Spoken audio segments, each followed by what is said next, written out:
నిజామాబాద్ జిల్లాలో వీటీసీ ఆగడాలు రక్షణ కల్పించాలి మహిళలకు,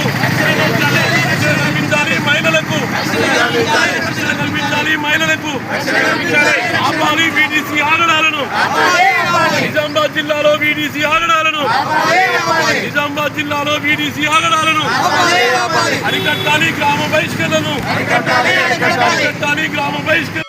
నిజామాబాద్ జిల్లాలో వీటీసీ ఆగడాలను వ్యతిరేకించండి, గ్రామ బహిష్కరణను వ్యతిరేకించండి, గ్రామ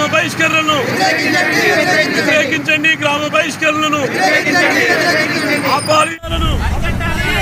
నిజామాబాద్ జిల్లాలో వీటీసీ ఆగడాలను, నిజామాబాద్ జిల్లాలో వీటీసీ ఆగడాలను,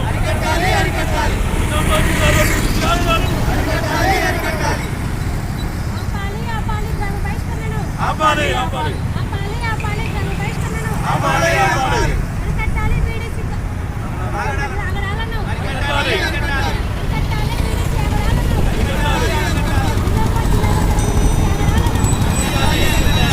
గ్రామ మహిళలందరూ శ్రీరామనవమి రోజు రామాలయానికి పోయిన సందర్భంలో అక్కడ ఉన్నటువంటి విలేజ్ డెవలప్మెంట్ కమిటీ పేరుతో వీడీసీలు ఒక స్వతంత్ర రాజ్యాలుగా పరిపాలిస్తున్న పరిస్థితి ఉంది. వాళ్ళను రోజు గౌడ మహిళలందరూ కలువిధ కార్మికుల మహిళలందరినీ బహిష్కరించడం జరిగింది.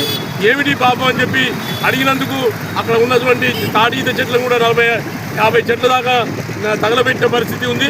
జీవనోపాధిని పోగొట్టి ఒక రకంగా హింసించే పరిస్థితి తీసుకొస్తున్నారు. అక్కడ మొత్తం నిజామాబాద్ జిల్లా అంతటా కూడా వీడీసీ విలేజ్ డెవలప్మెంట్ కమిటీల పేరుతో గ్రామాల్లో పెత్తనం చేస్తూ ఉన్నారు.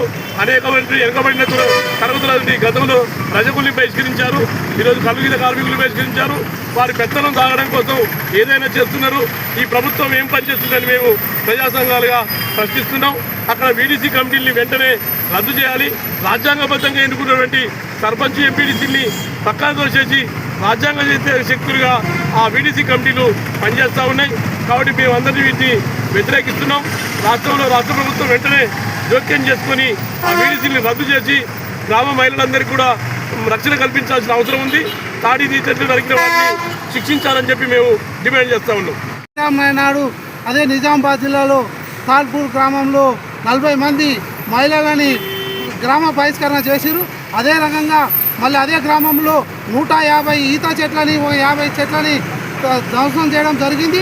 అతనిపై చర్య తీసుకోవాలని కూడా ఈ కల్లుగీత కార్మిక సంఘం డిమాండ్ చేస్తూ ఉంది. ఇట్లాంటి రాష్ట్రంలో ఇదే కాంగ్రెస్ ప్రభుత్వం వచ్చినాక గీత కార్మికులకు మంచి జరుగుతుంటే ఇంకా ఎక్కువ జరుగుతూ ఉన్నాయి. ఈ జరగడాన్ని ఆపకపోతే స్టేట్ వ్యాప్తంగా జిల్లాల్లో నిరసనలు కాదు ధర్నాలు అనేకంగా చేస్తామని కూడా హెచ్చరిస్తూ ఉన్నాడు.